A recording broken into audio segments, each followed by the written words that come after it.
That stunning claim by Bernie Madoff's wife. In his 60 Minutes interview, Ruth Madoff says she and her husband tried to kill themselves after his multi-billion-dollar Ponzi scheme was exposed in 2008. The 60 Minutes correspondent Morley Safer spoke with Ruth Madoff and her surviving son Andrew, who says his mother sent him a package after his father's arrest. I tore open the envelope and dumped it out, and it was absolutely heartbreaking.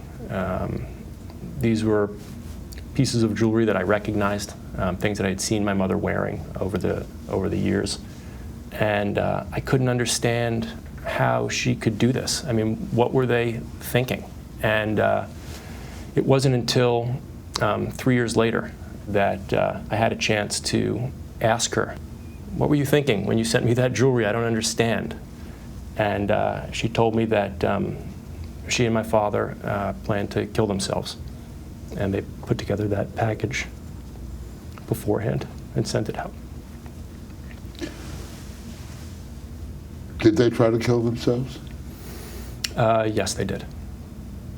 I don't know whose idea it was, but we decided to kill ourselves because it was so horrendous what was happening. We had terrible phone calls, hate mail, just beyond anything.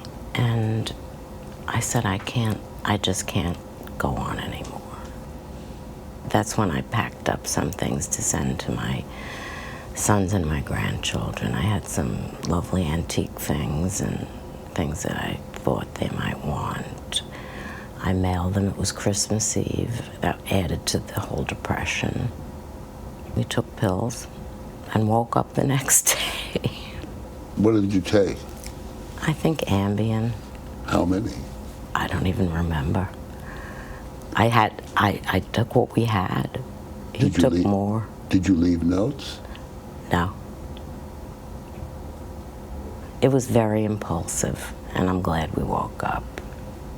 It is a riveting interview, but this morning, as you can imagine, some people say it's a mistake to talk about Bernie Madoff's family troubles. Yeah, they're trying to get the focus back to the victims and their losses. Those losses now estimated at $20 billion. CBS News national correspondent Jim Axelrod has more on that. Ruth Madoff and her son Andrew tell a stunning story.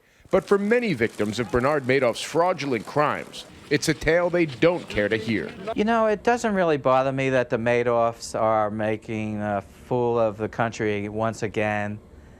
If the media wants to buy into it, I can't stop it. Larry Leaf, seen here in a 2008 CBS News interview, is a successful entrepreneur who lost his entire $8 million retirement fund to Madoff. The Securities and Exchange Commission said he was top drawer. And now we're told that in 25, 30 years, it was all fictitious, and we're not going to get any money. But earlier this month, more than $300 million in repayments finally began going out to a small percentage of Madoff's clients. 16,500 claims were submitted, and only 2,400 were approved, leaving many feeling left in the lurch. And now, more than 2 years into his life sentence, victims are asked to believe the mastermind of it all was so remorseful he attempted suicide.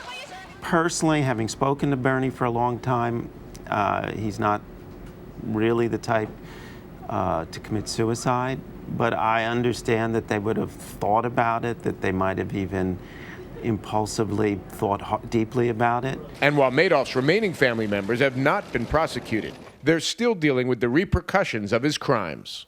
They are being pursued. Well, actually, Andrew is being pursued civilly, as is a good deal of the Madoff family. And that will drag on, and I assume that they will pay millions of dollars. Jim Axelrod, CBS News, New York.